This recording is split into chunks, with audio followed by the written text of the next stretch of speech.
Hallelujah. என் அன்பான தேவச்சனமே, मेरे प्रिय प्रभु के लोग, ஒரு நாளைக்கு ஒரு ஊழியர் ஒரு கூட்டத்தை நடத்திக் கொண்டிருந்தார். एक दिन एक सेवक मीटिंग चला रहे थे। அது ஒரு பெரிய ஒரு மைதானம். बहुत बड़ा मैदान था। அநேக ஜனங்கள் இயேசுவின் அன்பை குறித்து கேட்பதற்காக அந்த மைதானத்தில் கூடி வந்தார்கள். उस ग्राउंड में यीशु मसीह के प्रेम के बारे में सुनने के लिए बहुत से लोग आकर इकट्ठे हुए। இந்த ஊழியக்காரர் பிரசங்கத்தை செய்து கொண்டே இருந்தார். ये प्रचारक जो है प्रचार कर रहे थे। பிரசங்கிக்கிற வேளையில் அநேக ஜனங்கள் இயேசு தன் வாழ்க்கையை கொடுத்து கொண்டே இருந்தார்கள். जब ये प्रचार कर रहे हैं तो बहुत से लोग यीशु मसीह के लिए अपने जीवन को दे रहे थे। அதிலிருந்து ஒரு மனிதர் எழும்பினார்.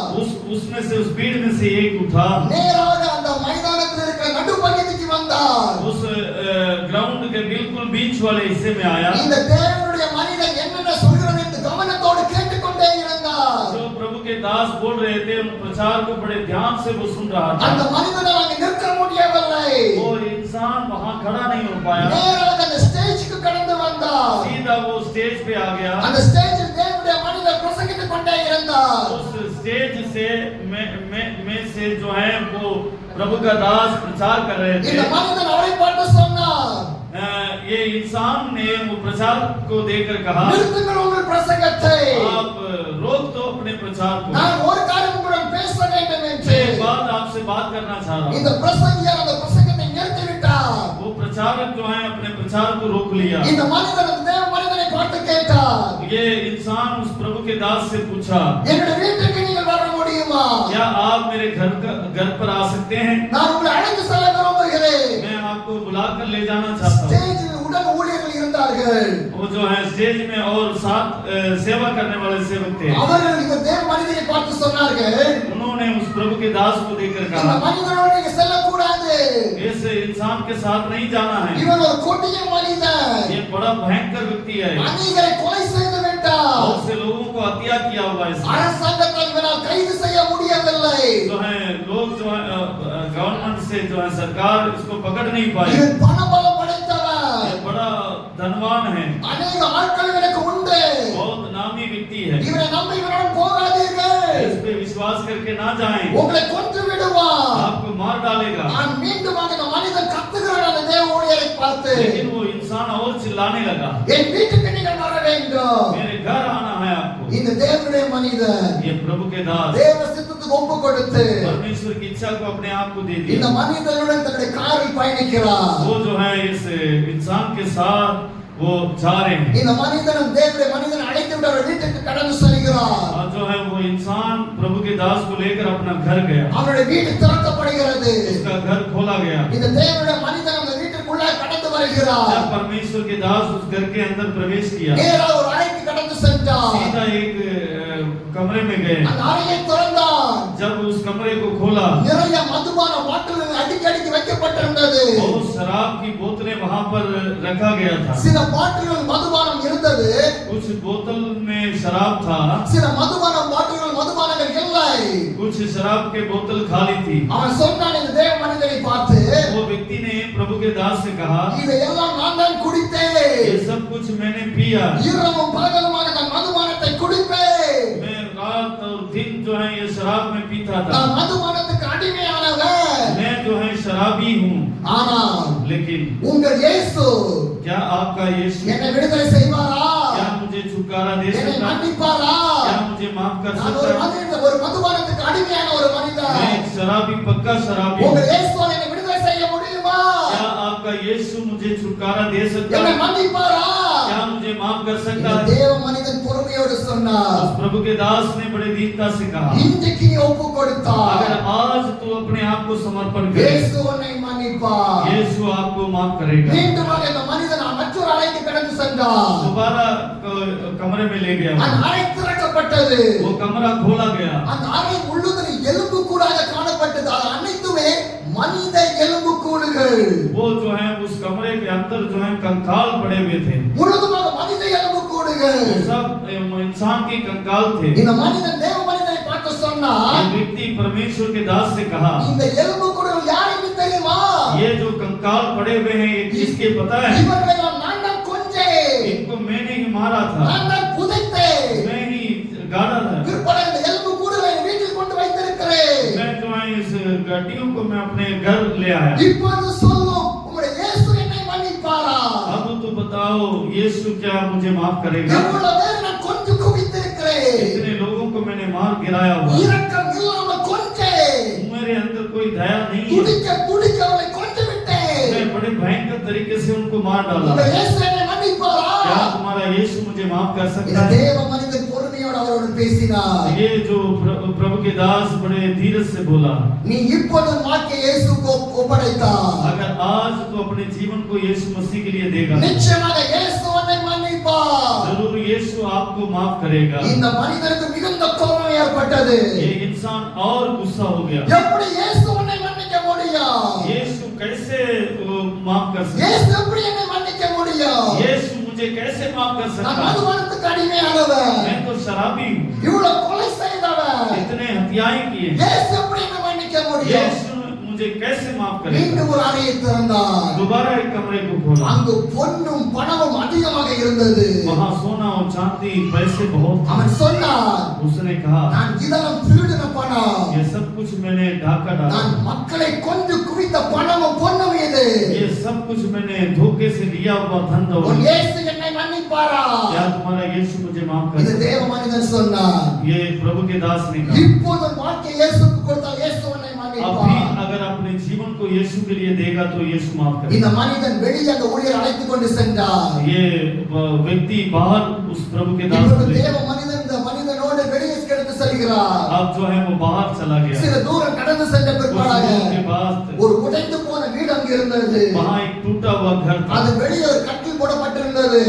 वहाँ एक कटिया डाल रखा था। அதில் ஒரு குற்றீராக்க அடிக்கப்பட்ட ஒரு சகோதரி படுத்து கிடந்தார். वहाँ पर जो है बड़े बीमार में या मार खाए गए ऐसे एक बहन लेटी அந்த हुई। சகோதரி மீதெல்லாம் ஒரே இரத்த காயங்கள். वो जो है खून के चोट हैं। அதன் அருகில் ஒரு சிறு பெண் குழந்தை அழுது கொண்டே இருந்தார். एक पास में बैठी हुई एक लड़की रो रही थी छोटी। இந்த மனிதன் தேவ மனிதனை பார்த்து சொன்னார், ये व्यक्ति ने प्रभु के दास से कहा, இந்த யார் என்று தெரியுமா?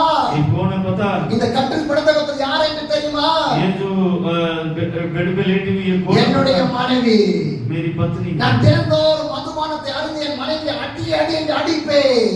मैं रोज दारू पी के मेरी पत्नी को मारता था। என் கோபத்தை எல்லாம் அவளிடம் காண்பிப்பேன். मैं अपने गुस्से को उस पर उतारता था। அவள் மயக்கமடைந்து கீழே விழுவாள். वो जो है चक्कर खाकर गिर पड़ती, திரும்பமாக அடிப்பேன், दोबारा भी मैं திரும்பமாக அடிப்பேன். दोबारा मैं मारता। ரத்தம் வர வர அடித்துக் கொண்டே இருப்பேன்.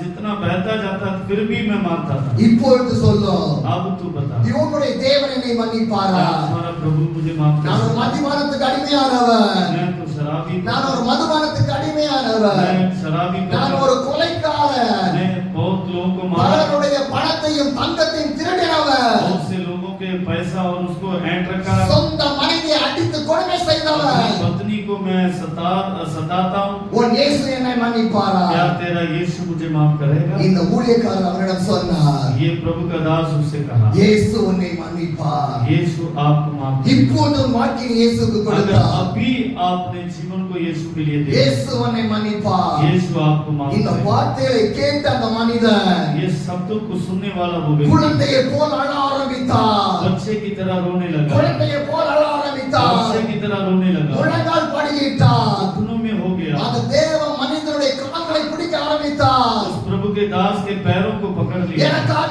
செவியுங்கள், मेरे लिए प्रार्थना எனக்காக कीजिए, செவியுங்கள். मेरे लिए प्रार्थना உங்கள் कीजिए। இயேசு என்னை விடுதலை செய்ய வேண்டும். आपका यीशु मुझे छुटकारा देना இந்த है। தேவனுடைய மனிதன் தன் கைகளை வைத்து செபிக்க ஆரம்பித்தார். ये प्रभु के दास अपने हाथ को उसके ऊपर रखकर प्रार्थना करना शुरू செபிக்க किया। செபிக்க இந்த மனிதன் விடுதலையாக்கப்பட்டார். प्रार्थना करते करते वो व्यक्ति छुड़ा दिया गया। வேதம் சொல்லுகிறது, बाइबल में लिखा है, ஒருவன் இயேசுவை ஏற்றுக்கொண்டால் அவன் ஒரு புதிய சிருஷ்டியாக மாற்றப்படுகிறார். जब कोई प्रभु यीशु मसीह को स्वीकारता है वो नई सृष्टि बन जाता है। பழையதெல்லாம் நம்முடைய வாழ்க்கையிலிருந்து ஒழிந்து போகிறது. पुरानी बातें बीत जाती हैं, அவன் ஒரு புது மனிதனாக एक नया மாற்றப்படுகிறார். इंसान बन जाता என் है। அன்பான தேவச்சனமே, मेरे प्रिय प्रभु के என் அன்பான लोग, தேவச்சனமே, मेरे प्रिय प्रभु के लोग, இன்றைக்கு அநேகர் இயேசுவை மறுதலித்தவர்களாக வாழ்ந்து आज கொண்டிருக்கிறார்கள். बहुत से लोग यीशु मसीह का इनकार करते हुए जीवन जी रहे हैं। இன்றைக்கு அநேகர் இயேசு யார் என்று அறியாமல் வாழ்ந்து आज கொண்டிருக்கிறார்கள். बहुत से लोगों को पता नहीं है कि यीशु कौन है।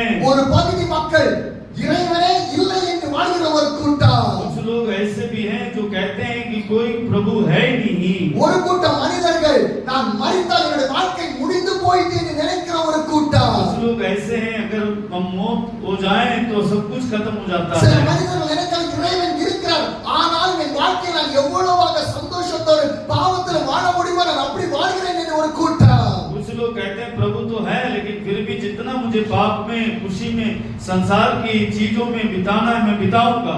சிலர் நினைக்கிறார்கள் மரணத்துக்கு பிற்பாடாக இன்னொரு மறு ஜென்மம் இருக்கிறது என்று நினைக்கிற ஒரு கூட்டம். कुछ लोग ये सोचते हैं मरने के बाद एक और जन्म है उसमें देख लेंगे। என் அன்பான தேவச்சனமே, मेरे प्रिय प्रभु के இந்த लोग, நேரத்தில் ஒரு காரியத்தை சொல்ல நான் ஆசைப்படுகிறேன், வாஞ்சிக்கிறேன். इस समय में एक बात को मैं आपसे कहना चाहूंगा। சிலர் இறைவனே இல்லை என்று சொல்கிற ஒரு கூட்டம். कुछ लोग जो हैं ये कहते हैं कि कोई है नहीं। மரணத்துக்கு பிற்பாடாக மறு ஜென்மம் என்கிற வாழ்கிற ஒரு கூட்டம். कुछ लोग ये है कि मरने के बाद जो है दूसरा जन्म होगा। மரணத்துக்கு பிற்பாடாக வாழ்க்கையே முடிந்தது என்று நினைக்கிற ஒரு கூட்டம். कुछ लोग वो हैं मरने के बाद सब कुछ खत्म हो गया करके जीवन जीते ஆனா हैं। சிலரோ कुछ लोग மரணத்துக்கு பிற்பாடாக ஒரு வாழ்க்கை இருக்கிறது என்று விசுவாசிக்கிற இயேசுவின் கூட்டம். कुछ ऐसे हैं जो ये सोचते हैं कि मरने के बाद एक जीवन है वो यीशु मसीह के நல்ல लोग। கவனிங்க, आप अच्छी तरह ध्यान दें, நல்ல கவனிங்க. आप अच्छी तरह ध्यान दें। ஒரு பறவைக்கு மறு ஜென்மம் கிடையாது, एक पक्षी के लिए दूसरा जन्म नहीं है। ஒரு மிருகத்துக்கு மறு ஜென்மம் கிடையாது, एक जानवर के लिए दूसरा जन्म नहीं ஒரு है। மரத்திற்கு மறு ஜென்மம் கிடையாது. एक पेड़ के लिए भी दूसरा जन्म नहीं இந்த है। உலகத்தில் பார்க்கிற எந்த ஒரு காரியத்துக்கும் மறு ஜென்மம் கிடையாது. इस संसार में जितने भी आप देख रहे हैं उनके लिए कोई दूसरा है नहीं। ஏன் ஒரு மனிதனுக்கு கூட மறு ஜென்மம் கிடையாது. किसी इंसान के लिए भी दूसरा जन्म है नहीं। நல்ல கவனிங்க. आप अच्छी तरह ध्यान दें। ஆனால் மரணத்துக்கு பிற்பாடாக ஒரு வாழ்க்கை இருக்கிறது.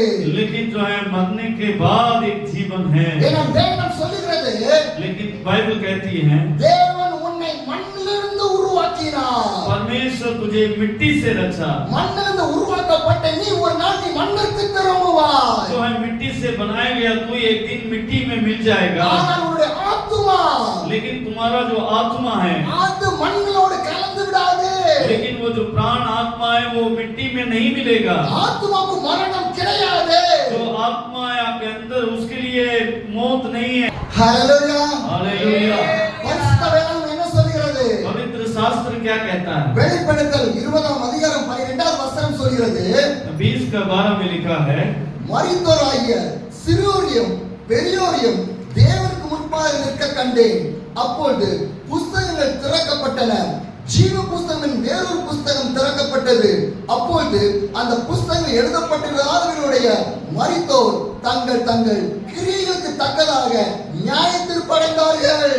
फिर मैंने छोटे बड़े सब मरे हुए को सिंहासन के सामने खड़े हुए देखा और पुस्तकें खोली गई और फिर एक और पुस्तक खोली गई अर्थात जीवन की पुस्तक, और जैसा उन पुस्तकों में लिखा हुआ था वैसे ही उनके कामों के अनुसार मरे हुओं का न्याय किया गया। ஹalleluya. हालेलुया। என் அன்பான வாலிப ஜனங்களே, हे मेरे प्रिय जवान बच्चों, என் அன்பான வாலிப விசுவாசிகளே, हे मेरे प्रिय जवान विश्वासी ஒரு लोग, காரியத்தை மாத்திரம் நான் உங்களோடு சொல்ல ஆசைப்படுகிறேன். एक ही बात को मैं आपसे शेयर करना चाहता हूँ। மரணத்துக்கு பிற்பாடாக ஒரு வாழ்க்கை இருக்கிறது. मौत के बाद एक जीवन है। ஒரு நாளைக்கு ஒரு வாலிபர் ஒரு கேள்வி என்னிடம் கேட்டார். एक दिन एक जवान ने मेरे से एक प्रश्न पूछा, நீங்கள் இயேசு என்று சொல்கிறீர்களே, आप यीशु कहते हैं, விசுவாசி என்று சொல்கிறீர்களே, विश्वासी कहते हैं, யார் இவர்கள்? ये कौन है? யார் இவர்கள்? या कौन है? நான் அந்த வாலிபனிடம் சொன்னேன், मैंने उस जवान से कहा, நான் வணங்குகிற தேவன் உயிரோடு இருந்தால், मैं जिसकी आराधना करता हूँ वो जिंदा है तो நான் மரித்தாலும் मैं जब मर जाता நான் हूँ உயிரோடு இருப்பேன் அந்த இறைவனிடம். मैं जिंदा हूँगा उस परमेश्वर के पास, ஏனெனில் இயேசு மரிக்கவில்லையே, क्योंकि यीशु मरा नहीं है। என் இயேசு உயிர்த்தெழுந்த தேவன், मेरा परमेश्वर जिंदा हुआ அவர் परमेश्वर है, ஜீவிக்கிற தேவன், वो जीवित प्रभु என்னை है, வாழ வைக்கிற தேவன், मुझे जिंदा करने वाला எனக்கு प्रभु ஜீவனை है, கொடுத்த தேவன், मुझे जीवन देने वाला எனக்கு प्रभु பலனை है, கொடுத்த தேவன், मुझे फल देने वाला என் प्रभु தேவைகளை है, சந்தித்த मेरी தேவன், जरूरतों को पूरा करने वाला என்னை प्रभु है। ஒவ்வொரு நாளும் என்னை வாழ வைக்கிற தேவன் அவர். एक दिन मुझे जिंदा रखने वाला प्रभु है। அந்த இயேசு இன்றைக்கு வாழ்கிறார். वो यीशु आज भी जिंदा है। அந்த இயேசுவின் வாழ்க்கையை ஒப்பு கொடுக்கிற வேளையில் जब वो यीशु के लिए अपने जीवन को समर्पण करोगे, மரித்தாலும் ஒரு வாழ்க்கை இயேசுவோடு இருக்கிறது. वो मरने के बाद भी तेरा जीवन यीशु के साथ होता है। அதுதான் என்னுடைய விசுவாசம். वही मेरा विश्वास है। அந்த வாலிபனை பார்த்து கேட்டேன், उस जवान से मैंने पूछा, உன் வாழ்க்கையில் அப்படி ஒரு விசுவாசம் இருக்கிறதா? क्या ये विश्वास तुम्हारे जीवन में है? மரித்த பிற்பாடு ஒரு வாழ்க்கை இருக்கிறது என்ற விசுவாசம் உன் வாழ்க்கையில் இருக்கிறதா? क्या ये विश्वास है कि मरने के बाद भी कोई जीवन है? அந்த வாலிபன் சொன்னார், उस जवान ने कहा, மரணத்துக்கு பிற்பாடு ஒரு வாழ்க்கை இருப்பதை குறித்து எனக்கு தெரியாது. मौत के बाद कोई जीवन है इसके बारे में मुझे पता नहीं है। அதுக்கு நான் என்ன செய்ய வேண்டும்? इसके लिए मुझे क्या करना पड़ेगा? அந்த வாலிபனை பார்த்து சொன்னேன், मैंने उस जवान से कहा, அந்த இயேசுவை ஏற்றுக்கொள், तो यीशु को ग्रहण कर, உன் வாழ்க்கை அற்புதமாக மாறும். और तेरा जीवन अद्भुत बन जाएगा। हालेलुया।